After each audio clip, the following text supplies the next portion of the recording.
Boa noite, graça e paz. Boa noite, Anderson. Boa noite, meu amigo. Como é que tá aí a correria? Boa noite, Andréia. Graça e paz.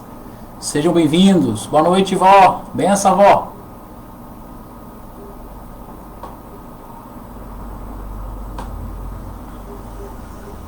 Graça e paz, meu querido. Então é isso, pessoal. Vamos para mais uma aula aí da nossa sala virtual aí, né? Hashtag SouFonte, onde a gente tem aproveitado para estudar, né, o pensamento teológico, né? Como a gente vê alguns temas, relacionados à teologia, né? E na última aula que eu ministrei eu falei sobre bibliologia, pegamos alguns aspectos mais históricos, mais técnicos, né, acerca da Bíblia, e hoje a gente vai finalizar essa parte, né? Falando sobre como estudar a Bíblia, né? É um tema bem interessante, é um tema que eu particularmente gosto muito, né? E eu espero que seja proveitoso para vocês também. Amém? Aproveitem, por favor, e me dá o feedback aí de como que está o áudio, como está o vídeo. Eu estou testando uma webcam aqui. Hoje pela manhã eu fiz o devocional com ela. Hoje estou fazendo essa aula com ela. Então vai falando como é que está aí. A Pamela fez... deu a palavra dela no sábado também, dos jovens, né, com ela. E é isso. Mirielle, boa noite, graça e paz. Rosana, boa noite, graça e paz. Emily Santana, boa noite, a paz, querida. Aproveitar que já vou compartilhar o nosso...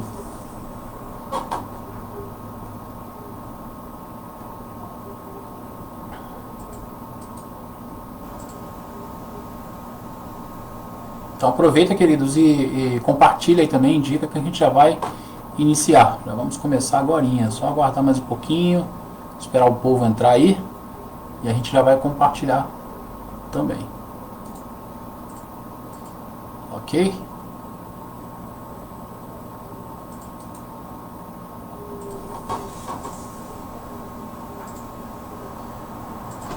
Deixa eu postar lá no grupo da igreja.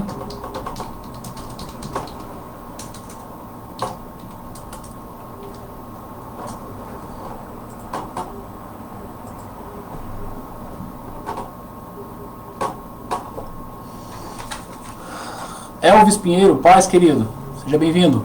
Olga, boa noite. Paz do Senhor para você também. E é isso, estou aqui do ladinho conferindo com o celular se está ok também. Pastor Cláudio, seja bem-vindo, pastor. Sara, graça e paz, pastor Éder, acabou de chegar aí também. Lara, é isso aí, vão entrando aí. A gente já vai começar daqui a pouquinho, mais um minutinho, a gente já vai dar início aqui à nossa aula como estudar a palavra de Deus.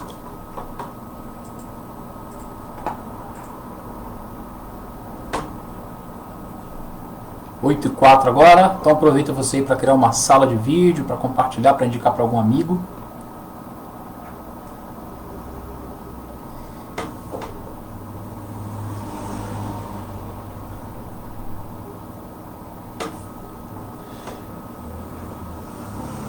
E aí, está tudo ok aí, galera? Áudio, vídeo, tá dando para acompanhar tudo tranquilo?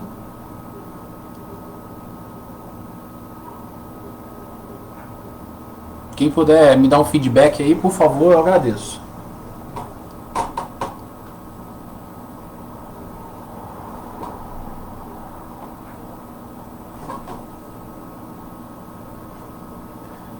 Jederson Santana, seja bem-vindo.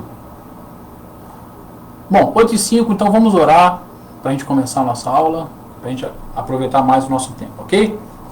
Vamos lá então. Senhor Deus, amado Pai, mais uma vez nós te agradecemos por essa oportunidade, Pai, de estarmos aqui reunidos, né, mesmo que à distância, mas com esse privilégio de poder estudar mais a Tua Palavra, aprender mais sobre Ti. E nessa aula, que é um tema tão importante, né, que vai nos ensinar formas, né, de poder ter mais proveito no estudo da Tua Palavra. Queremos pedir que o Teu Espírito Santo venha nos instruir, venha nos capacitar, né, de forma que nós possamos crescer, Senhor Deus, né, na forma de Te conhecer. Em nome de Jesus, abençoa cada vida e nos dá entendimento, né, daquilo que o Senhor tem para nós nessa noite. Em nome de Jesus, amém. Agostinho, boa noite. Amém. É isso. Vamos lá, querido. Então, o nosso texto base hoje é um texto que a gente já leu na semana passada. Eu quero compartilhar com os irmãos um texto muito conhecido. 2 Timóteo 2,15 diz assim: procura apresentar-se a Deus aprovado como obreiro, que não tem do que se envergonhar, que maneja corretamente a palavra da verdade. 2 Timóteo 2,15. Né?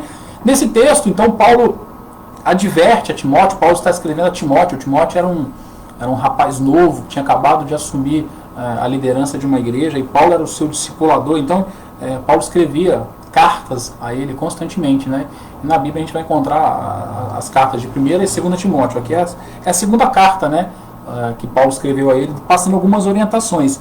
E neste verso específico, Paulo está advertindo aqui Timóteo sobre a necessidade dele saber manusear, né, bem a palavra, né, da verdade, a palavra de Deus. Né? Paulo fala de manusear corretamente. Ele fala de que o obreiro ele tem que ser daquele tipo que não tem do que se envergonhar, né? Ou seja, daquele que maneja corretamente a palavra da verdade. E Paulo coloca isso como um sinal de aprovação de Deus, ou seja, um sinal de que realmente nós somos aprovados por Deus é que nós sabemos manusear a palavra de Deus. Né? Então, por isso nós, né, que somos cristãos, né, é muito importante a gente saber não apenas ler, mas saber manusear. Né? A gente percebe que quando Paulo fala que manuseia corretamente a palavra de Deus, que maneja corretamente a palavra de Deus, dá a entender que não é apenas ler, não é uma leitura simples, uma hora ou outra, mas entender, conhecer de maneira aprofundada a palavra de Deus. Né? Então, isso mostra que a gente tem a necessidade de estudar a palavra de Deus de forma organizada, de forma sistematizada, pois só assim a gente vai ter condições de conhecer realmente a Bíblia na sua totalidade. Né? E esse conhecimento aplicado, aliado aí com a prática, né, é que vai ajudar aí a fundamentar melhor a nossa fé, solidificar a nossa fé, e vai também, de certa forma, nos manter, entre aspas, né, vacinados, né, contra as doutrinas heréticas e falsos ensinos que volta e meia aparecem, né, para nós, aparecem nos púlpitos de muitas igrejas. Né? Quando a gente conhece a palavra, fica fácil a gente identificar aquilo que está errado, fica fácil a gente identificar um ensino que não está correto. Né? Então, por isso que é importante a gente assistir. Né? Mais algumas pessoas entraram aqui. Rubens, graças a paz. A Emily colocou que meu pai Gederson está aqui assistindo. Um abraço para o Gederson aí também. Boa noite, Paulinho, graças a paz, querido. Né? Então, por isso que é importante nós, como cristãos, né, sabermos manusear a palavra de Deus. Né? Porque quem sabe manusear corretamente a palavra de Deus é um obreiro aprovado, segundo o próprio Paulo colocou. E hoje a gente vai ver então aqui algumas ferramentas, algumas dicas que podem nos ajudar nesse processo. A primeira delas aqui, não tem como iniciar isso sem falar da importância da oração. A oração é de suma importância, é o primeiro elemento. Né? Eu já coloquei ele aqui como primeiro elemento porque de nada adianta você dominar todas as técnicas de interpretação para interpretar a Bíblia se, em primeiro lugar, você não orar. Então, a oração é um elemento primordial, é um elemento principal. Né? Ele é um elemento primário que deve acompanhar a nossa vida. E quando eu falo de oração, eu não falo apenas de orar antes de iniciar o estudo. Né? Isso também deve acontecer. Mas orar diariamente, ou seja, ter uma vida de oração. E por quê? A palavra de Deus em Jeremias 17:9 vai dizer que o coração do homem é enganoso. Né? O texto diz que o coração do homem é mais enganoso que qualquer outra coisa, e sua doença é incurável. Quem é capaz de compreendê-lo? Então, o que provocou esse desvio no nosso coração foi o pecado. Então, o nosso entendimento, o nosso intelecto foi afetado pelo pecado. Sendo assim, se a gente não contar com o auxílio do Espírito Santo de Deus, nós vamos interpretar a Bíblia de maneira errada. Nós não vamos entender. Nós falamos na aula passada que a Bíblia é um livro que contou com uma média de 40 escritores, né? Homens que foram inspirados por Deus, mas é a revelação da palavra de Deus. eu não posso ler ele como eu leio qualquer livro secular, né? É um livro que eu tenho que contar com o apoio espiritual do Espírito Santo de Deus para poder ter uma correta interpretação. Então, o primeiro passo, sentou para ler a Bíblia, parou para ler a Bíblia, né? Sempre inicie, então, pedindo a Deus que fale ao seu coração. Clame ao Senhor, Senhor, fala comigo através da tua palavra. Ministra, Senhor Deus, a minha vida através da tua palavra. Que o teu Espírito Santo venha me revelar, que o teu Espírito Santo venha me dar entendimento daquilo que o Senhor tem para mim, né? Que o teu Espírito Santo venha me dar compreensão, né? E se coloque na dependência, né? Não chega armado, não chega já preparado, achando que sabe tudo. Não, não. Se coloca na dependência do Espírito Santo, né? Então o primeiro passo é isso, orar e pedir, né, orientação e capacitação do Espírito Santo. Graça e paz, Lio, graça e paz, Edna, bênção, Deus abençoe vocês.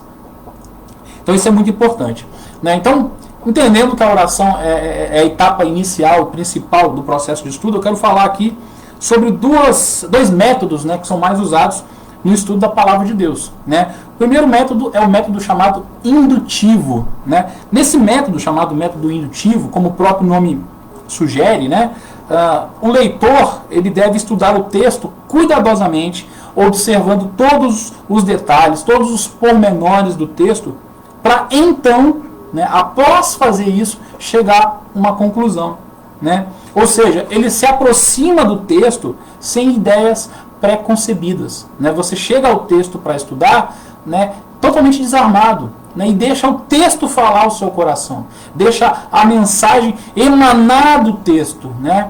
Isso é muito importante, ou seja, o texto fala por si só.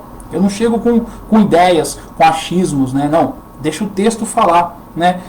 Nesse método, o método indutivo, ele vai do específico para o geral, né? Então ele vai pegar os detalhes para depois ter uma ideia do que o geral, né, está dizendo, né? Então isso é muito importante. O outro método é o método dedutivo. Assim como o indutivo, o nome já sugere, né, como que ele trabalha. E ele vai trabalhar o inverso, né? Ele é o inverso do método indutivo.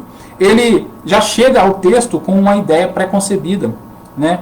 Ele vai partir do geral para o particular. Enquanto o indutivo parte do particular para o geral, né, no método dedutivo ele parte do geral para o particular, né? Aqui, geralmente, no método dedutivo, se usa uma passagem, geralmente fora do contexto, né, para embasar uma opinião pessoal, para embasar uma ideia pessoal. Essa forma, né, a forma dedutiva de estudar a Bíblia, é a forma predileta que a gente vê hoje em dia de alguns pregadores, né, que a gente vê assim, compartilhando aí suas heresias, né? Um monte de ensino errado vem dessa forma. O cara tem uma ideia, ele procura a Bíblia para embasar a sua ideia. E é muito perigoso, né? Então eu acho que já ficou claro que essa forma não é a forma ideal para a gente estudar a palavra de Deus. A forma ideal é a forma indutiva. É eu chegar desarmado ao texto, é eu orar, pedir orientação do Espírito Santo, pedir que ele me revele, pedir que ele fale comigo e deixar o texto falar por si só. Não chegar com uma ideia pré-concebida, com uma ideia formada, porque essa é a forma dedutiva, né? E isso vai dar a cara para o texto que você quiser, vai dar a cara para o texto que você precisa. Muitas heresias têm base bíblica por conta disso. Aliás, alguém certa vez falou que a Bíblia é a mãe de todas as heresias, né? Mas calma, o que a pessoa quis dizer? Que as heresias muitas vezes são geradas por um erro de interpretação, exatamente por utilizar essa técnica, por já querer chegar com uma ideia pronta, né? E vai achar, se o cara pega um texto fora do contexto, já com uma ideia embasada, ele vai achar base para qualquer coisa. Afinal, é um livro composto por 66 livros. Então, isso é importante da gente observar. Não adianta chegar com uma ideia pré-concebida, você tem que chegar para estudar a palavra desarmado, né? E buscar o método indutivo. Esse é o melhor método para se estudar a palavra de Deus, né? E a gente está falando aqui de texto fora do contexto, né?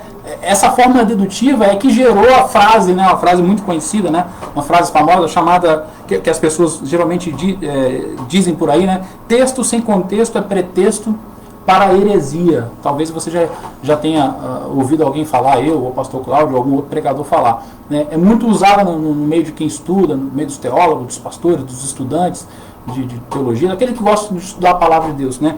Ou seja, o texto sem contexto é pretexto para a heresia.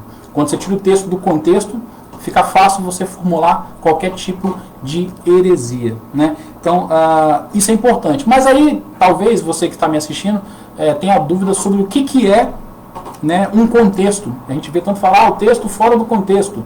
Mas o que é um contexto? Então, vou explicar para vocês o que é o contexto. Segundo o dicionário Aurélio, o contexto é o conjunto de circunstâncias à volta de um acontecimento ou de uma situação. Então, veja bem, o contexto é um conjunto de circunstâncias que estão à volta de um acontecimento e de uma situação. Agora há pouco, aqui perto da minha casa, na frente da minha casa, aconteceu um acidente, uma batida. Houve um engavetamento. Um carro bateu em um, que bateu no outro, que bateu no outro. Né? Eu não presenciei, só ouvi o barulho. Quando eu saí, né, não dá para saber. A gente logo imagina que quem está errado é o cara de trás, é o cara que bateu atrás. Né? Mas a gente nunca sabe, porque a gente não presenciou os fatos.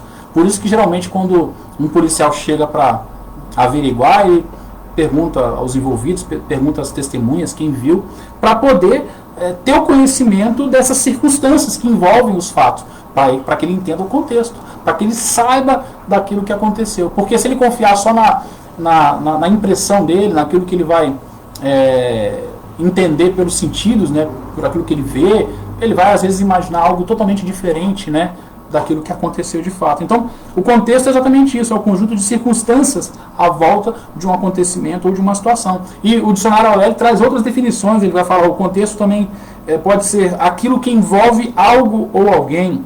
Né? O contexto é o modo pelo qual as ideias estão encadeadas, ou seja, estão ligadas no discurso. Né? Você tem um discurso acontecendo, né, ao modo como essas ideias estão conectadas uma à outra, né, formam o contexto, né? E a última definição que ele dá aqui é a ligação entre as partes de um todo, né? Então o contexto é a ligação entre as partes de um todo.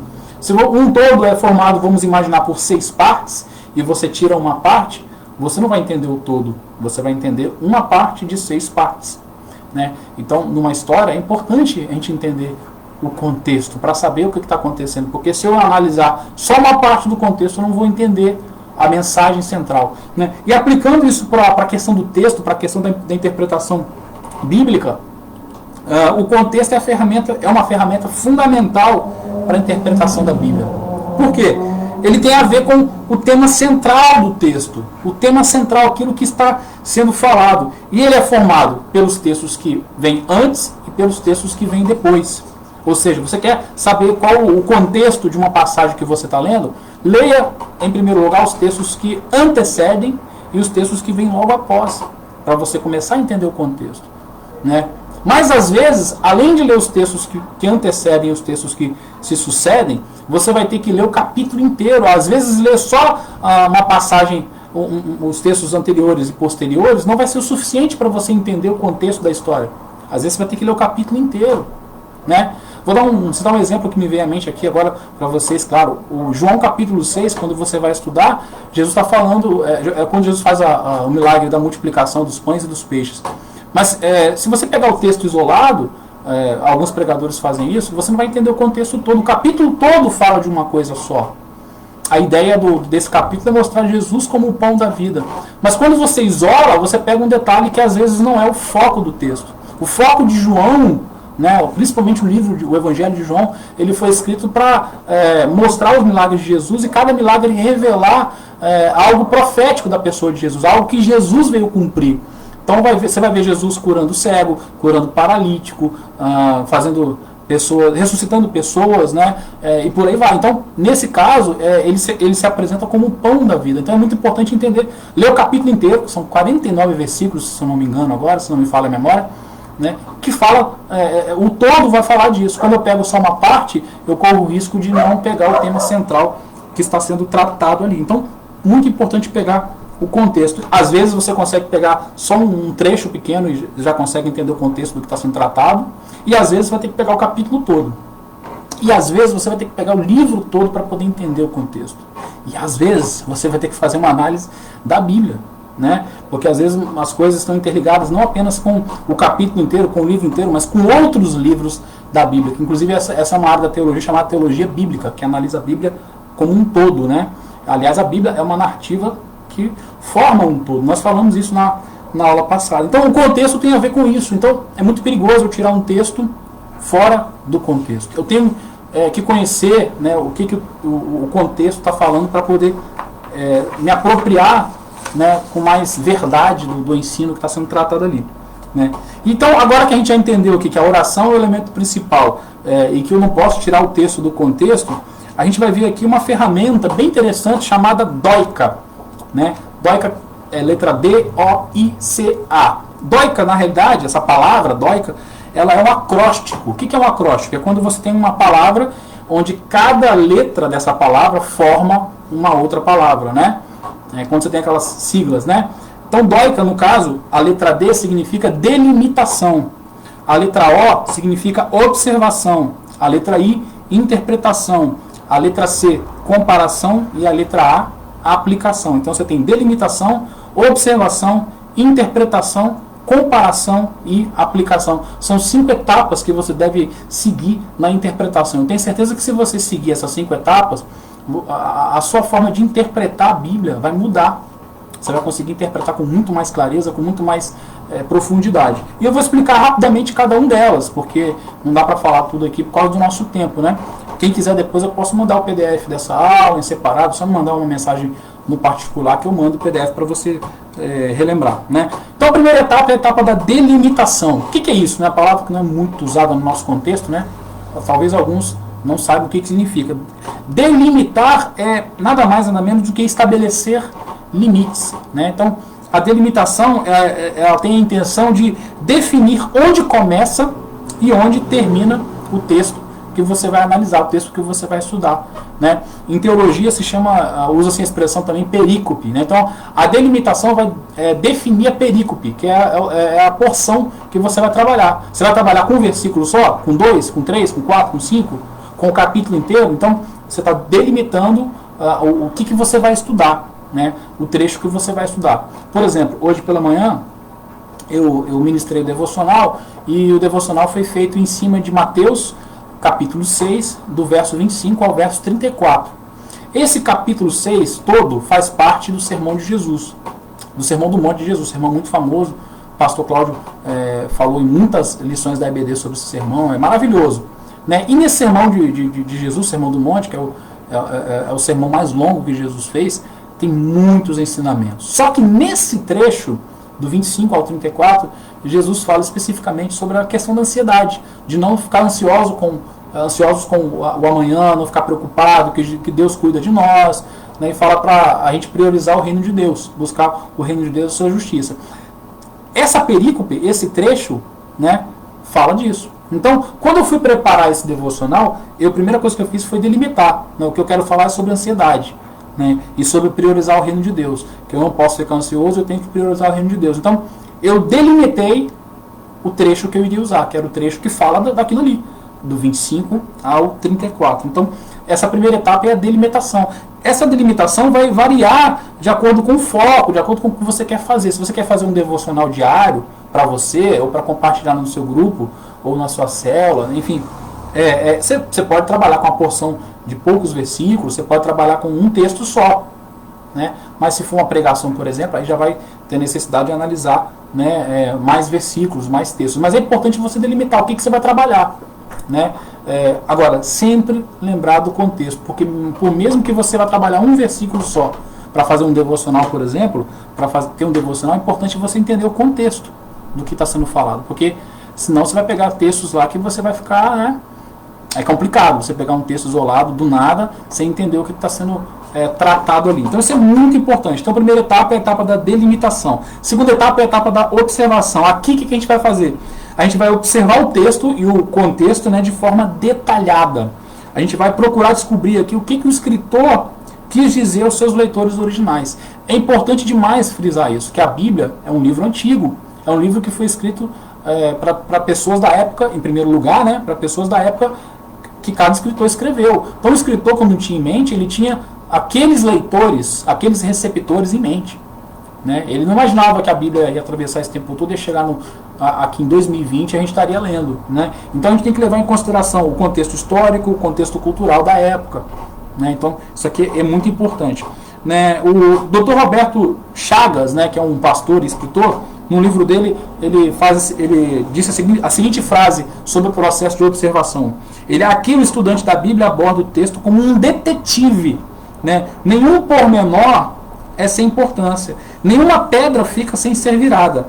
Cada observação é cuidadosamente arrolada para consideração e comparações posteriores, né? Eu achei interessante quando ele fala que nenhuma pedra fica sem ser virada, né? Porque a minha esposa, a Sara, ela sempre fala que se você estiver lendo um texto e lá no texto fala assim, e naquele caminho havia uma pedra, né? Para e pesquisa sobre aquela pedra, porque aquela pedra tem alguma mensagem, tem alguma coisa ali que ela quer, tem alguma coisa que o autor quis mostrar ao descrever aquela pedra, ou seja, nada na Bíblia está lá por acaso. Então, nessa etapa de observação, a gente tem que observar todos os detalhes, todos os pormenores, aquilo que nos chama a atenção, né? E aqui, nessa etapa, tem algumas dicas que podem nos ajudar. A primeira delas é leia o texto no mínimo 3 vezes. Leia o texto no mínimo 3 vezes. Se você quer estudar a palavra de Deus com sinceridade, acostume-se a ler. Você vai ler muitas vezes, principalmente o texto bíblico, né? Não tem como você entender bem se você ler uma vez só, de maneira superficial. Leia 1, 2, no mínimo 3. Né? Leia quantas vezes for necessário para você entender cada vez mais o texto. Por mais que você já conheça, leia, pare em cada etapa. Depois que você já leu de uma maneira mais rápida, 2, 3, leia cada versículo e pense no que está sendo dito ali. Enfim, leia. Segunda dica que pode te ajudar, anote suas primeiras impressões. Então esteja sempre com papel, com caneta, né? Eu estou aqui no meu estúdio aqui, ó, sempre tem um negocinho de caneta, de papel. Quando eu estou lendo a Bíblia, que minha Bíblia fica aqui do lado, eu estou lendo, eu já marco partes, se tem uma palavra que me chama a atenção, eu já anoto, já escrevo, já pesquiso no Google o que quer dizer aquela palavra, para não ficar em dúvida. A Bíblia, dependendo da versão que você estiver usando, vai ter palavras difíceis, palavras que não fazem parte do nosso dia a dia, né? Então é importante isso. Segunda dica, tente identificar o tema central da passagem. Isso é muito importante.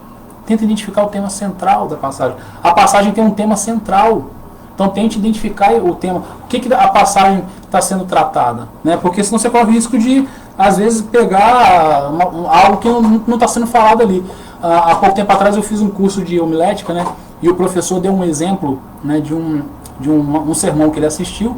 Ele obviamente não citou o nome, mas que ele achou interessante, que o pregador, ele falou que ele elaborou o esboço do sermão dele muito bem elaborado, estava tudo organizadinho, direitinho, tinha lá a introdução, os pontos, a conclusão, tudo certinho. Só que ele pegou o texto de 1 Samuel 17, né, verso 7. Eu até preguei sobre essa passagem. Na verdade, o capítulo 17 de 1 Samuel vai falar da luta de Davi contra Golias. Né? Então o foco da mensagem é essa história, né? Mas o pastor lá que ele citou, ele fez uma mensagem que fala no verso 7, que no finalzinho diz assim, e o seu escudeiro ia à frente dele. O que acontece? Nessa parte está descrevendo de maneira detalhada Golias, fala da armadura de Golias, fala da altura de Golias, que Golias era um homem forte, que a armadura dele era poderosa, ele era imponente e tal, né? E no final, eu vou ler o verso 7, diz assim, ó, tá falando até da lança dele, ó, a haste de sua lança era parecida com uma lançadeira de tecelão, e a sua ponta de ferro pesava 7,2 kg. Seu escudeiro ia à frente. Né? Então, o escudeiro que ia à frente aqui é um detalhe que o autor colocou para mostrar que a armadura de Golias era tão pesada que o escudeiro ia à frente carregando o escudo. Né? É um detalhe importante? Tudo bem, é um detalhe importante, mas não é o detalhe principal do texto. O cara fez uma pregação em cima disso. O escudeiro ia à frente de Golias. Né? E ele tratou basicamente do escudeiro, mas não é o foco do texto. Então, isso é importante, né? Tentar achar o tema central da mensagem. Isso você vai fazer o quê? Na observação. Na observação que você vai analisar isso. Né? E a última dica aqui, observe todos os detalhes que compõem esta passagem, como pessoas, lugares, acontecimentos, palavras, né, palavras-chaves, expressões ou costumes. Né? Após isso, né, procure então visualizar um quadro mental do que você acabou de ler. Então está lendo o texto, comece a imaginar, falou de Paulo, falou de Timóteo, falou de Tito e tal. Vai lendo Lucas, Pedro, Tiago, vai lendo, falou da cidade de Antioquia, falou da cidade de Colossenses. Vai tentando mentalizar aquilo que você está lendo, né? E tentando imaginar a história na sua mente. Isso ajuda muito nessa etapa da observação. A próxima etapa, então, é é a etapa da interpretação. Então você delimitou o trecho, você viu qual o trecho que você vai trabalhar, você fez a observação, anotou os detalhes, né, palavras que chamaram a atenção, dúvidas, aí agora você vai partir para a etapa da interpretação. O que é a etapa da interpretação? Aqui nós devemos bombardear o texto com perguntas. É a etapa onde você vai fazer perguntas ao texto. Você vai chegar ao texto com questionamentos para tentar descobrir os porquês das coisas. O pastor Rick Warren, que é um pastor e escritor, ele disse que a chave para estudar a Bíblia de forma correta é fazer as perguntas certas ao texto. Então, quer estudar a Bíblia de forma correta? Faça as perguntas corretas ao texto. Né? Aí talvez você esteja se perguntando assim, mas quais perguntas, pastor? Cita alguns exemplos. Perguntas, você pode começar com perguntas simples, como quem, o que, quando, onde, por quê. Perguntas desse tipo, começa por aí. Quem escreveu, para quem escreveu, quando escreveu, né? Onde foi que ele escreveu, em que circunstâncias. Começa aí, porque você já começa a entrar na história, a entender o que estava acontecendo ali. Né? Então essa é a fase da interpretação, você começa a interpretar o texto. Né? Imagine que a fase da interpretação, que é como se você fosse explicar uma história para alguém. Alguém não entendeu e você vai explicar para essa pessoa, não, o que aconteceu aqui é isso, isso e isso. O que você está fazendo nada mais é do que interpretar a história para essa pessoa, de uma forma que ela entenda, que ela compreenda. Né? Depois que você fez isso, você passa para a quarta etapa, que é a etapa da comparação. Nessa etapa, o que a gente vai fazer? O nome já sugere, você vai comparar com outros textos da Bíblia. Você vai pegar outras situações que podem servir ali para ilustrar ou para clarificar o conceito que você está estudando. Tá? Então, por exemplo, novamente citando o devocional que eu trabalhei hoje de manhã, eu falei aqui para quem chegou agora, eu vou repetir. Eu trabalhei com Mateus capítulo 6, do verso 25 ao verso 34, que fala sobre ansiedade. Jesus falando que nós devemos priorizar o reino de Deus e a sua justiça, e isso é um elemento que vai acabar com a nossa ansiedade. Jesus fala para não andar ansiosos com o dia de amanhã. Né? Então Jesus fala muito sobre isso. Né? E eu usei um outro texto complementar, que foi o texto de 1 Pedro 5,7, onde Pedro fala que nós devemos lançar as nossas ansiedades sobre Deus, né? No caso ali está se referindo ao próprio Cristo, né? E também crer que Ele tem cuidado de nós. Então, esse texto de 1 Pedro, que eu lembrei quando eu estava preparando o meu esboço, né, ele complementa, né, o que Jesus está falando em Mateus. Porque Jesus está falando da paz e Pedro fala que eu devo lançar as minhas ansiedades, todas as minhas ansiedades sobre Jesus, porque Ele tem cuidado de mim. Né? Então, complementa a mensagem. Um outro caso clássico está lá em João 14, 27, quando Jesus fala que a minha paz vos dou, e não a dou como o mundo a dá. Né? Jesus fala uma passagem muito conhecida. O que eu posso usar como complemento aqui? Filipenses 4,7, que Paulo fala da paz que excede todo entendimento. Então, a paz que Cristo dá é a paz que excede todo entendimento. Cristo falou isso no texto dele em João, que está registrado em João 14, 27, na fala dele está registrado isso? Não, mas o que Paulo falou complementa, porque Paulo está falando da mesma paz. E Paulo fala que essa paz que Jesus disse que é uma paz que ele dava, Paulo está falando que é a paz que excede todo entendimento. Então, comparação é isso, é quando você pega um texto que está em outro livro da Bíblia, em outra região da Bíblia, que foi escrito muitas vezes por outro autor, não é uma regra, pode ter sido o mesmo autor, tá? Mas que vai complementar o raciocínio, né? Vai clarificar o ensino. Então isso é muito importante. Né? E mais do que examinar passagens individuais, nós devemos sempre procurar correlacionar o estudo daquilo que a gente está lendo com o que a Bíblia fala no todo. Temos sempre que ter em mente que a Bíblia é uma narrativa, é uma história só, é uma história completa. Amém? Então, continuando aqui, a quinta e última etapa aqui é a etapa da aplicação. Nessa etapa, nós devemos identificar o ensino que Deus quer nos dar através do texto. Essa etapa aqui é a etapa mais importante. Tudo aponta para a etapa da aplicação. É identificar o princípio espiritual por trás das letras. Né? Por quê? Porque se eu só ler a Bíblia, né, para ter o conhecimento, de nada, de proveito, não vai ter proveito nenhum. O proveito vai ter quando eu aplicar aquilo na minha vida. Né? A meta final de todo estudo da Bíblia é a aplicação prática. Em primeiro lugar, para mim. Eu também não posso ler a Bíblia e pensar no outro. Nossa, fulano tinha que ler isso aqui. eu vou mandar isso aqui para fulano, isso aqui é para fulano, isso aqui é para Beltrano. Não, se você está lendo, se você está estudando, é para você. Se eu estou lendo, se eu estou estudando, é para mim. Deus está falando comigo, né? Então, deixa o outro lá, quando ele estiver estudando a palavra de Deus, Deus fala com ele. A gente tem que ter sempre isso em mente. Então, é a meta final de todo estudo da Bíblia, em primeiro lugar, é a aplicação pessoal. Mesmo que você esteja estudando, por exemplo, para preparar a palavra para pregar, para fazer um devocional, como a gente faz aqui, para dar uma palavra na célula. Às vezes você fala assim, mas eu vou preparar a palavra aqui para falar na célula, para pregar, né, para dar um estudo. Não importa, Deus vai falar com você. Se você tiver com o coração aberto para receber, você vai estudar e você vai receber mais. A palavra é uma faca de dois gumes, ela corta dos dois lados. Nesse sentido que ela é uma faca de dois gumes, ela corta dos dois lados, em quem está ministrando a palavra e em quem está recebendo. Então, ambos, né, precisam aplicar, precisam ouvir a palavra e aplicar. Eu costumo dizer, já falei isso mais de uma vez, mas toda vez que eu escuto uma palavra, eu procuro ver onde eu me encaixo nela. O que Deus está querendo falar comigo? Né? Não importa se a gente é pastor, se a gente já tem experiência, se a gente tem uma formação teológica, não importa isso. A palavra sempre tem que produzir algo em nossas vidas. Né? Essa é a etapa da aplicação. Né? Sem a aplicação pessoal, o estudo da Bíblia se torna apenas um exercício acadêmico.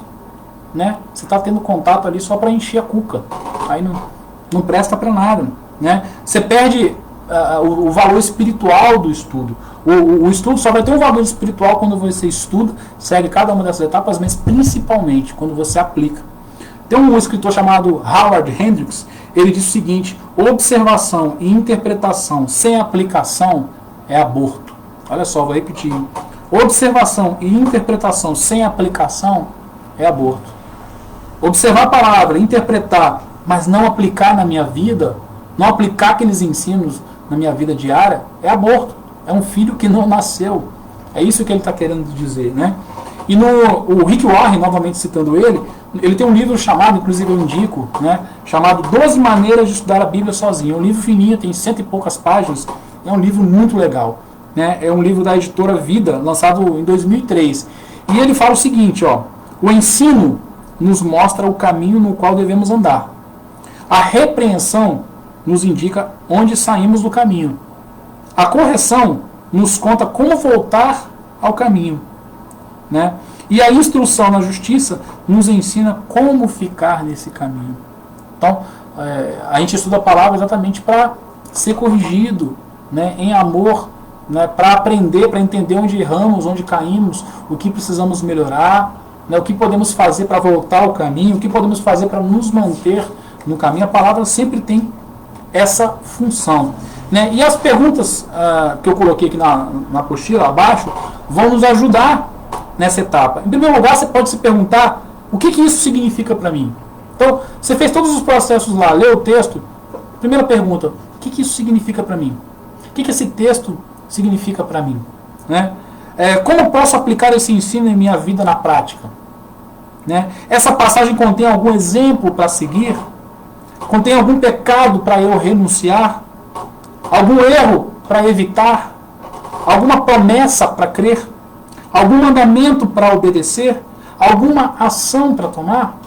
Por exemplo, novamente citando aqui o devocional, porque eu falei dele de manhã, está fresco na minha mente, a gente falou no texto de Mateus 6, de 25 a 34, sobre a ansiedade, que não devemos andar ansiosos com o amanhã, devemos priorizar o reino de Deus, porque Deus cuida de nós. Vamos dizer que esses são os ensinos principais desse devocional. Não devemos andar ansiosos com o amanhã, porque Deus cuida de nós. Devemos priorizar o reino de Deus. Né? Aí, o que isso significa para mim? Significa que eu tenho que aplicar isso para a minha vida. Significa que eu não devo ficar preocupado.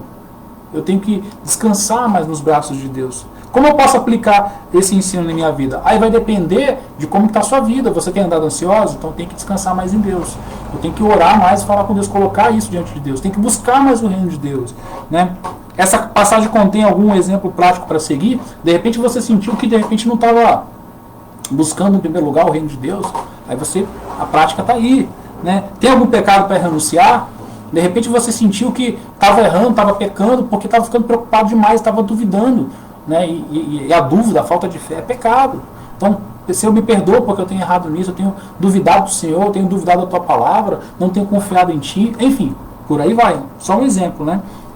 Há alguma promessa para crer, né? A gente lê o texto de 1 Pedro 5,7 que fala que o Senhor tem cuidado de nós, é uma promessa, então a gente tem que crer nisso. Tomar posse nesse sentido de acreditar, Senhor, eu tomo posse disso que o Senhor falou, que a tua palavra diz que o Senhor cuida de mim. Eu creio nisso, Senhor Deus. Me ajuda cada vez a lembrar disso no meu dia a dia. Enfim, é assim que funciona. Então, tem que fazer essas perguntas ao texto, né? Aqui são só alguns exemplos, mas você pode fazer as suas, formular as suas. Mas o importante é não só ter o contato com o texto, ler e fechar a Bíblia, virar e ir embora. Não. Tem que partir para essa etapa final. Né? E para finalizar, na apostila, tem um exercíciozinho de fixação, que eu vou fazer com vocês aqui rapidamente. Né? Que o intuito é de fixar melhor aquilo que a gente aprendeu aqui durante essa aula. Né? Aí eu peço para os alunos, geralmente quando eu dou essa aula presencial, eu peço para os alunos analisar a Epístola de Filemon. Para quem não conhece a Epístola de Filemon, ou a carta de Paulo a Filemon, ela é uma carta curtinha, ela tem um capítulo só. Né? Aí você pode começar, por exemplo, fazendo uma anotação, ler ela naquele esquema que eu falei. Por exemplo, quando que a Epístola de Filemon foi escrita? Ela foi escrita aproximadamente no ano 60 depois de Cristo. Quem escreveu? O apóstolo Paulo, durante a sua primeira viagem missionária. Né? Para quem Paulo escreveu? Para Filemon, o qual era provavelmente um membro rico da igreja de Colossos. Né? Sobre quem Paulo escreveu? Sobre Onésimo, escravo fugitivo de Filemon. Qual o propósito, né, de Paulo ao escrever essa carta? A pena para um escravo fugitivo era a morte. Durante sua fuga, Onésimo se converteu ao Senhor através de Paulo. O propósito de Paulo ao escrever essa carta é não só convencer Filemon a perdoar Onésimo, como também aceitá-lo como um irmão na fé. Né? Então, algumas perguntas para você começar a entender o que está acontecendo. Você pode escrever isso num caderno e começar a fazer essa pesquisa. Para quem não conhece a história, como é que funciona? O que acontece? Paulo está escrevendo a Filemon, que era seu amigo, que tinha muita estima por Paulo. Filemon conheceu o caminho de Cristo, né, o caminho da salvação através de Paulo. E Paulo conheceu Onésimo, que era escravo fugitivo de Filemon. Naquela época tinha a escravidão e Onésimo era um escravo de Filemon. Filemon era rico, tinha muitos escravos. E Onésimo fugiu. Onésimo conhece Paulo na prisão e Paulo fala de Jesus para ele, entrega a sua vida a Jesus. E Paulo fala, você vai voltar para casa do seu patrão, você vai se consertar com ele. Mas ele vai matar, porque a lei fala que quando o escravo foge, ele tem que morrer. Não, eu vou mandar uma carta para ele te perdoar, porque agora você é como um de nós, você é um irmão em Cristo. E Paulo escreve a carta. Então o conteúdo da carta, se você nunca leu, eu até te aconselho a... Tá travando aí? Aqui tá indo bem, eu não sei como é que tá. Aqui para mim tá indo bem. Voltou. Então beleza. Então o conteúdo da carta de Filemon é esse. Eu até te aconselho a ler se você não leu. Se você já leu, leia mais uma vez anotando esses detalhes. Né? Então a ideia, o contexto, né? Olha o contexto aqui aparecendo. O contexto da carta de Filemon é esse. Basicamente é esse. Né? E esses outros detalhes, onde é que a gente tira? Tem várias formas de a gente pegar. Se você não tem, por exemplo, Bíblia de estudo ou livros que vão te ajudar, eu vou indicar alguns daqui a pouquinho. Né? Se você usa no celular aquela Bíblia offline, a Bíblia Sagrada, que é o clássico, aquele clássicozinho aplicativo que todo mundo baixa, gratuito, aquela Bíblia gratuita. Não sei se você sabe, né, que é essa aqui, ó, deixa eu ver se eu consigo focar. Está até aqui na... Não sei se vai ficar legal para ver. Mas aqui está aberto até em Filemon. Quando você clica com o livro aberto, clica em Filemon, aí você clica em... Deixa eu achar aqui, ó. Clica em Filemon, clica na palavra Filemon de novo. Vai aparecer assim, introdução dos livros. Você clica em introdução dos livros, esse aplicativo agora conta com informações gerais. Lá você vai ter o autor, você vai ter a data provável que foi escrita, a palavra-chave desse livro, do que ele trata. Vai falar fontes, relatos de Onésimo, vai falar dos personagens principais, vai dar um resumo básico do que trata o livro, né? Eu não vou ler aqui porque é grande, mas tem lá escrito. Vai ter algumas curiosidades, né, de algumas palavras, de algumas coisas que chamam a atenção. E vai ter os tópicos, por exemplo, oração e gratidão, do versículo 1 ao versículo 7, petição por Onésimo, do versículo 8 ao versículo 21, promessa a Filemão, do 22 ao 24. Esses tópicos são interessantes porque ajudam você a se localizar cada parte do texto, né? Então, isso aqui você tem um aplicativo gratuito. Não vai dar para focar, a câmera não vai conseguir focar, vai ficar desfocalizado. Mas, enfim, pesquisem aí, você que tem um celular tem Bíblia no celular, esse aplicativo da Bíblia, acho que é JFA online, offline, gratuita, né? Tem para cada livro, conta com uma introdução.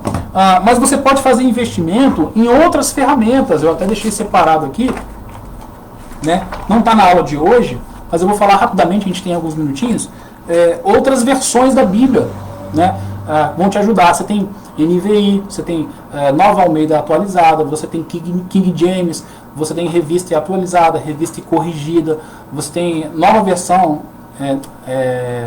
transformadora, tem a NVT e a NVI, que é a nova versão internacional. Você tem a nova versão na linguagem de hoje, por aí vai, né? Tenha mais de uma versão, né? Se você não quer comprar, na internet você vai achar aquele Bíblia Online.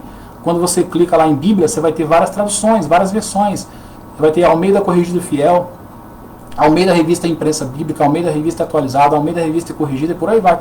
Várias versões. Então hoje o cara não tem desculpa. Mas eu aconselho você ter ela impressa em casa para poder pesquisar. Eu tenho várias aqui, né? Outra coisa que vai te ajudar são as Bíblias de estudo. O que é uma Bíblia de estudo? Uma Bíblia de estudo é uma Bíblia que ela vai conter um monte de ferramentas. Aí tem de vários modelos, de vários tamanhos. A minha está aqui em cima na prateleira, acabei não deixando separado. Eu tenho mais de uma também, eu tenho umas 4 aqui, que são Bíblias de estudo diferentes. Cada uma vai ter uma característica. Uma vai ser mais forte na questão de mapas, outra vai ser mais forte na questão de concordâncias, outra vai ser mais forte na questão de como é que eu diria, na parte de comentários e por aí vai. Então a Bíblia de estudo também vai te ajudar. Pastor Ricardo, não tem nenhuma, eu quero comprar uma. Vou te indicar uma que é o meu sonho de consumo que eu estou querendo comprar agora. Ela é a Bíblia de estudo Nova Almeida atualizada. Essa Bíblia ela é dessa grossura, mas ela tem tudo. Ela tem mapa, ela tem comentário, ela tem referências. Ela é muito completa. Ela é quase que um livro de teologia sistemática junto da Bíblia. Então, essa Bíblia é fenomenal. Já tive com ela na mão várias vezes, eu venho namorando ela já há muito tempo. É barato? Não, não é barato. Uma Bíblia dessa você vai pagar aí na promoção uns 170, 180 reais. Uma Bíblia de estudo é caro, não é uma Bíblia barata, mas pensa o seguinte, você não está levando só a Bíblia para casa, você está levando uma série de ferramentas junto, você está levando um comentário bíblico, você está levando um mapa, você está levando várias das ferramentas que a gente vai ter aqui. Algumas vão ter dicionário bíblico, enfim, planos de leitura, muita coisa. Essa Nova Almeida, então, ela é muito completa. A Lara está perguntando, pastor Ricardo, tem uma dúvida. Por exemplo, sei que existem vários tipos de leitura da Bíblia, mas, por exemplo, podemos dizer que quem nunca fez leitura da Bíblia precisa fazer uma leitura de conhecimento da palavra para assim chegar no mais profundo. Falo isso por minha experiência. Eu leio a Bíblia, marco algumas passagens e tento colocar em prática tudo que leio. Sendo assim, podemos dizer que a leitura geral é importante também? Lara, a sua pergunta é excelente, é excelente. Existem vários tipos de leitura. Você tem a leitura... É porque essa aula de bibliologia ela faz parte do conteúdo que a gente tinha da nossa escola ministerial. Então, cada aula eu abordava várias coisas, né? As aulas eram em sequência. Então, a gente pegou só algumas para falar, né? Mas o que você está falando aí, a gente trata em outras aulas, né? Mas é muito importante isso. Você tem leituras, por exemplo, para estudo, né? Você tem aquela leitura que você faz geral, né? Quem já leu, já tem mais experiência, mas nunca leu a Bíblia toda, por exemplo, eu aconselho a ler a Bíblia toda, né? Não ler a Bíblia toda só, tipo assim, eu tirei esse ano para fazer a leitura de capa a capa, só vou ler isso. Não, você tem que ter a sua leitura devocional separada, você tem que ter a sua leitura de estudo separada. Eu, por exemplo, estou fazendo a leitura, mais uma vez, a Bíblia toda, né, em um ano. Peguei um programa de leitura da Bíblia em um ano e estou lendo, né? Comecei de Gênesis e vou até Apocalipse, né? Em um ano dá para você fazer isso tranquilo. Mas eu não deixei de fazer a minha leitura devocional, não deixei de fazer o meu estudo de trechos específicos, né? A minha leitura devocional, por exemplo, é um pequeno trecho que eu leio, reflito e oro sobre aquilo ali. É uma palavra que Deus fala com você. Por exemplo, eu tenho seguido esse livro aqui, ó, um livro aqui chamado Espiritualidade Emocionalmente Saudável, Dia a Dia. Então ele tem um devocional para cada dia. Tem um texto bíblico lá, uma reflexão. Dentro daquilo ali você ora dentro daquilo que foi falado, né? E eu faço meu devocional dessa forma. Mas eu também leio a Bíblia nesse plano de leitura, que é 3 capítulos por dia.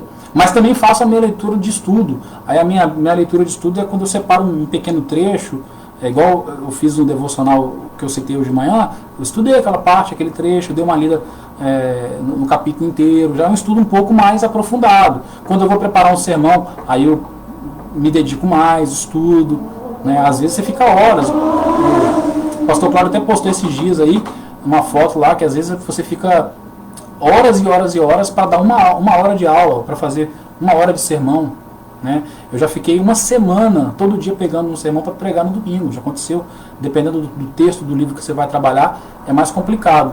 Mas o conselho que eu dou para você que está começando, Lara, começa pelos evangelhos. Eu sempre indico começar pelos evangelhos, né? Começa por João, porque eu sou apaixonado por João. O evangelho de João é o meu predileto. E depois lê João todo, né? Você vai ter um panorama da biografia de Jesus, dos milagres que ele fez, da história dele. Depois volta, pega Mateus, Marcos, Lucas e segue o restante. Depois lê Atos, Lucas, vai lendo, né?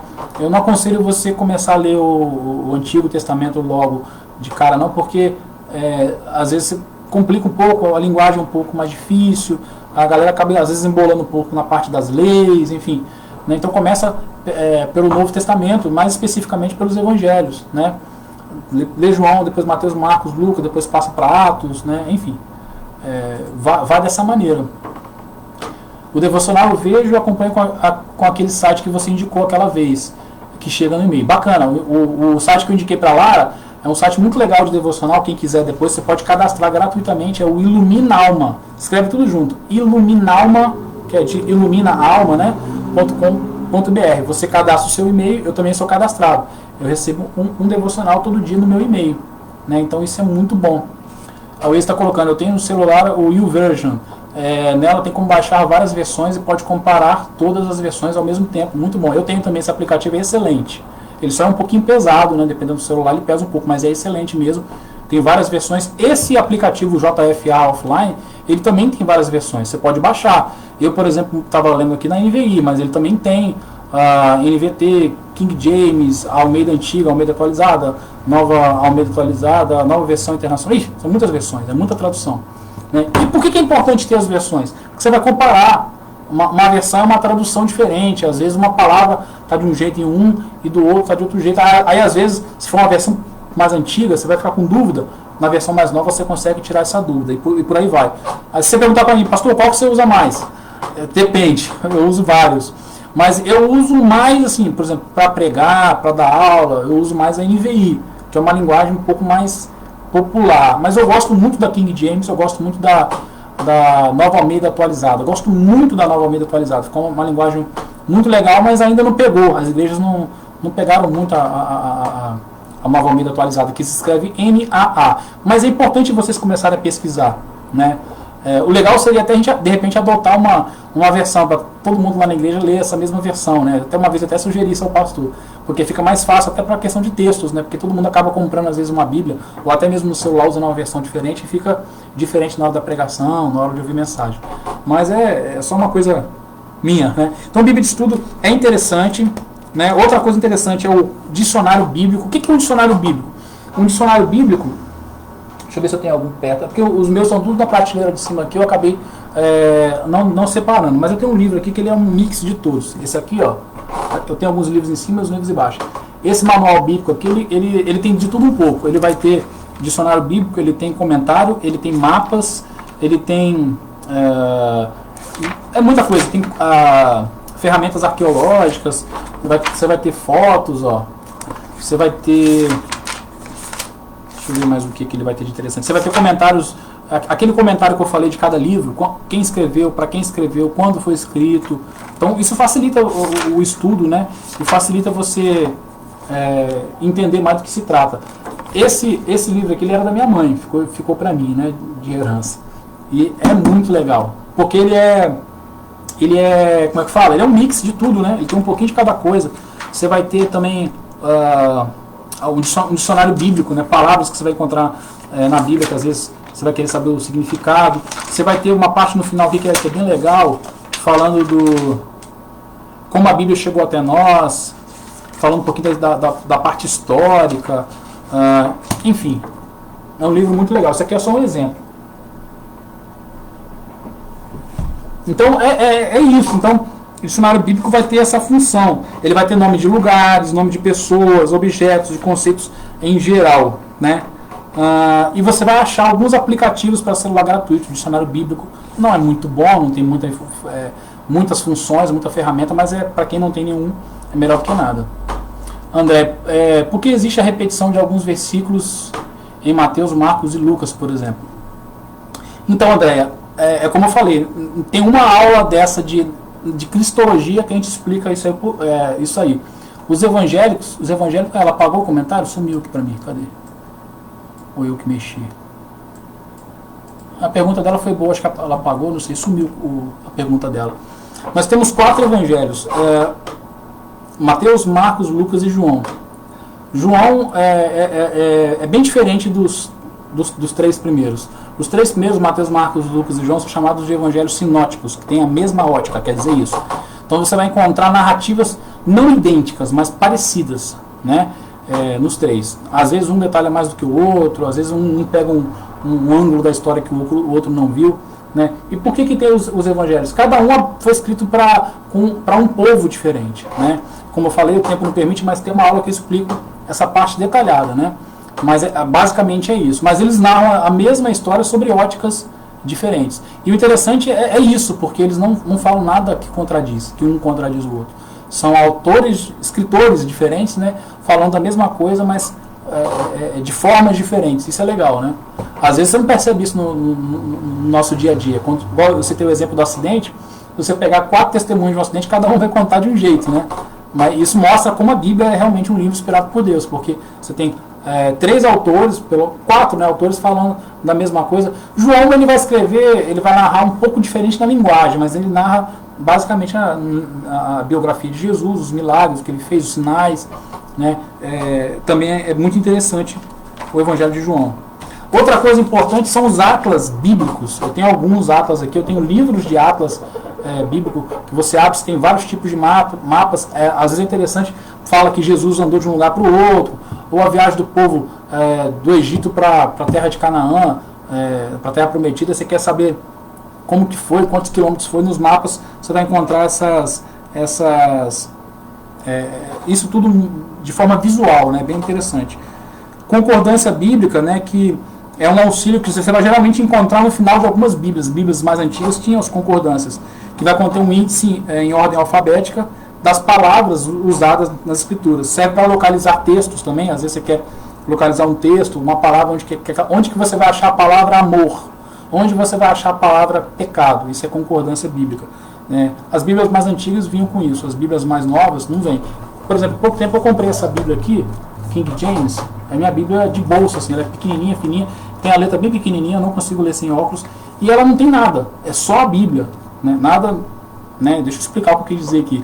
Ela não tem nenhuma outra ferramenta mais, é só a Bíblia, não tem concordância, não tem referência, não tem nada, é só a Bíblia. Porque ela é uma Bíblia, eu paguei, acho que foi R$28, baratinha, bonitinha e tal, para dia a dia mesmo, ela é toda riscada, toda marcada, ó, né? Então é uma Bíblia que eu uso para isso, para estudar, para riscar, para marcar, para ler, né? Tá, e ela fica aqui, ó. Pintou alguma dúvida, alguma coisa, eu pego, leio, né? Então é interessante também. Comentário bíblico, você tem livros de comentário bíblico, né? Tem coleções aí. Há pouco tempo o pastor comprou uma do Hernandes, que é o meu sonho também de consumo, comprar. Eu tenho muitos comentários bíblicos em digital, formato digital, no Kindle, né?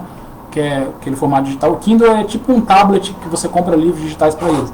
Aí eu tenho comentários de Calvino, comentários do Hernando Dias Lopes, comentário do Matthew Henry e vários outros comentaristas bíblicos. São muito interessantes também para você entender mais sobre o que cada livro fala, cada texto, cada passagem, né? Mas eu não aconselho você começar já a pegar os comentários agora, não.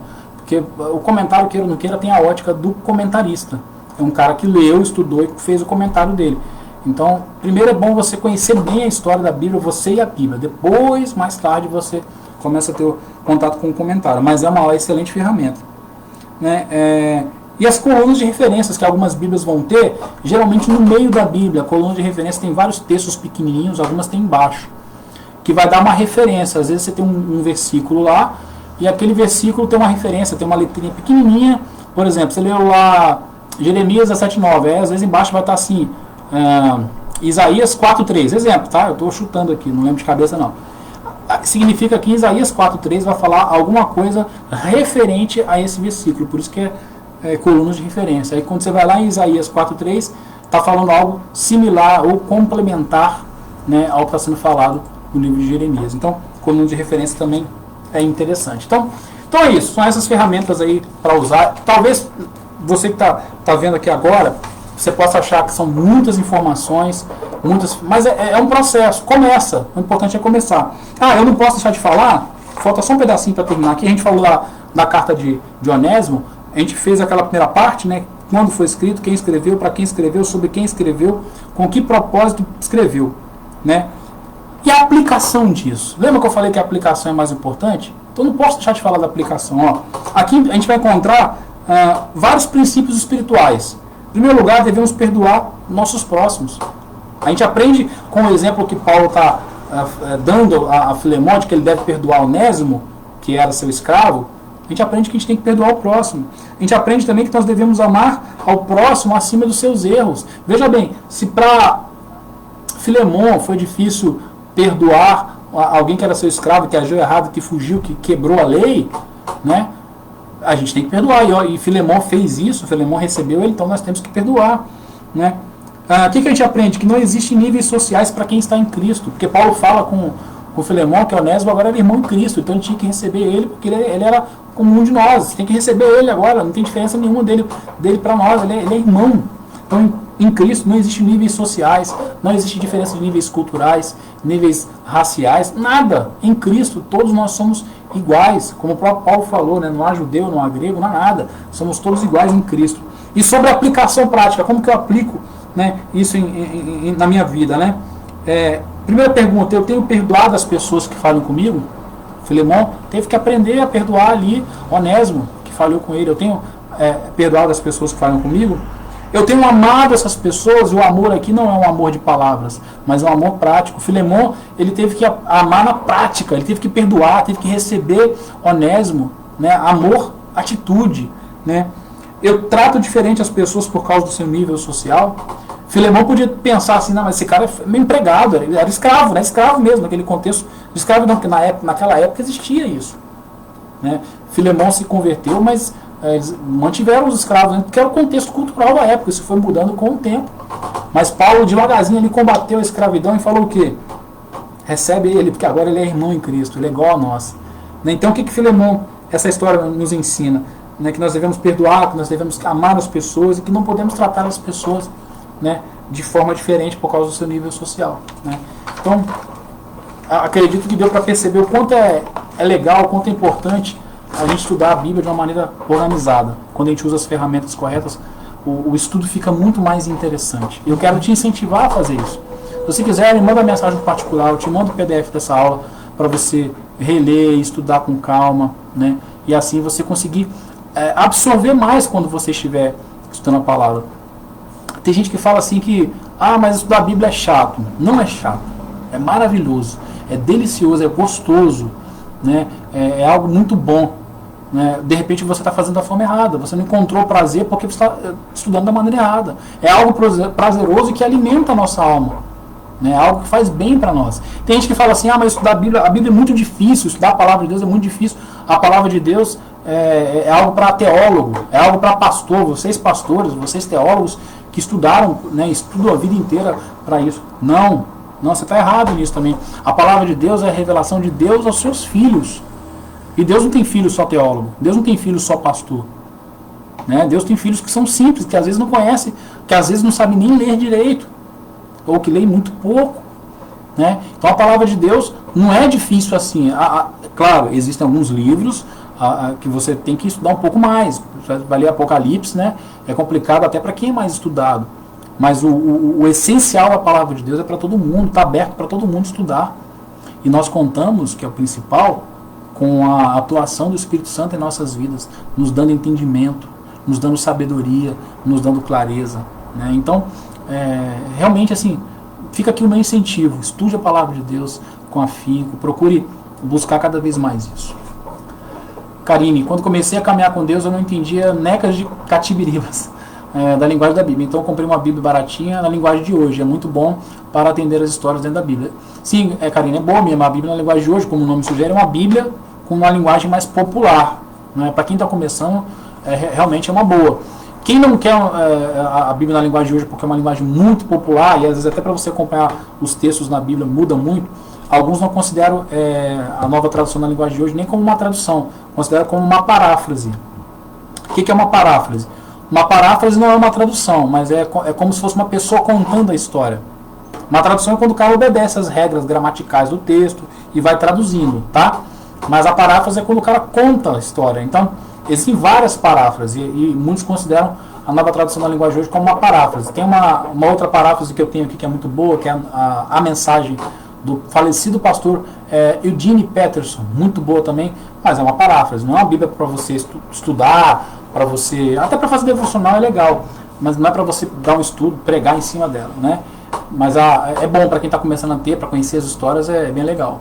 Mas como eu ia falar, quem quer ter uma Bíblia um pouquinho mais robusta, né, numa linguagem um pouquinho mais, mas nem tão difícil, NVI, NVT, Nova Almeida atualizado.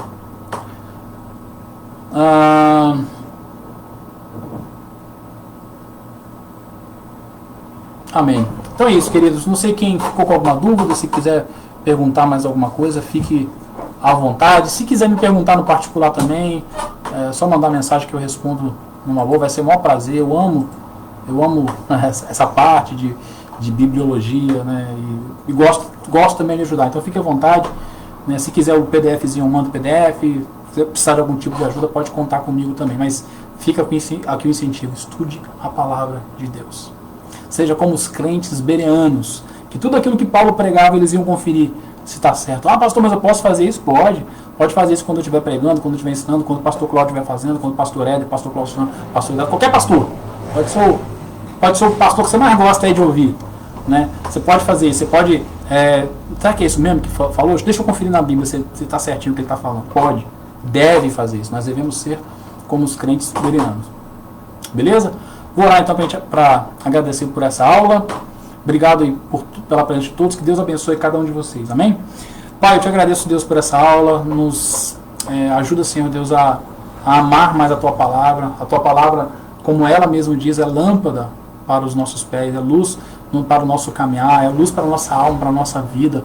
Ela nos dá entendimento, nos dá discernimento. Nela nós encontramos, Senhor Deus, auxílio, nós encontramos socorro, nós encontramos, Senhor Deus, ajuda, Senhor Deus, nos momentos de dificuldade. Ela é alimento, em muitas situações ela é comparada com pão, né, que nos alimenta, Senhor Deus, que tem essa função de nos manter de pé, nos manter vacinados, nos manter vitaminados, nos manter, Senhor Deus, saudáveis, Senhor Deus. Da mesma forma que a gente não deixa de comer no nosso dia a dia, que a gente venha depender da Tua Palavra, Pai, em nome de Jesus. Nos ajuda a ter disciplina, né, no estudo dela, nos conduza, Senhor Deus, para que a gente possa a ler cada vez mais, né, e a fazer uma interpretação correta, que o Teu Espírito Santo venha nos incomodar, venha nos direcionar, venha nos dar entendimento, né, para o nosso crescimento, Pai, em nome de Jesus. Ajuda a cada um que está nos assistindo, abençoa cada lar aqui representado, nos dá uma noite tranquila de sono, né, e nos dá um restante de semana aí na Tua presença, abençoado em nome de Jesus. Amém. Queridos, é isso. Muito Karine botou muito boa aula, bora pro lanche. Saudade dos lanches mesmo, né, Karine? Saudade. Então é isso, a gente se vê aí em breve. Amanhã então tem continuidade do nosso devocional de manhã. Teremos o Everson e a Raquelzinha de manhã, né? E à noite vai ter aula com o nosso pastorzão, pastor Cláudio. Vai estar aí dando, não lembro qual é o tema que ele vai falar, mas não perca, a partir das 20 horas, mais uma aula aí do hashtag Sou Fonte. Mais um tema aí dessa natureza, tá ok? E é isso, quem não assistiu às outras aulas, não deixe de assistir para você conhecer o pensamento teológico da fonte de vida, né? O pessoal das outras fontes, né, de Jetibá, Santa Teresa e Recreio, né, eles vão postar nas páginas deles também, porque é muito importante a gente falar a mesma língua, né, a gente ter o mesmo entendimento acerca desses temas aí, sobre salvação, sobre Bíblia, sobre oração, sobre Espírito Santo, enfim, nesses temas principais, que são a essência, né, a gente tem que falar a mesma língua, a gente tem que andar junto. Então, por isso que foi criada essa sala para a gente tratar desses ensinos, né? Então, acompanha, se você não assistiu alguma aula, né, vai ter os vídeos aqui, né, e em breve vai ser postado, se não já foi postado, né, na página das outras igrejas. Beleza? Abração. Fui. Deus abençoe cada um de vocês.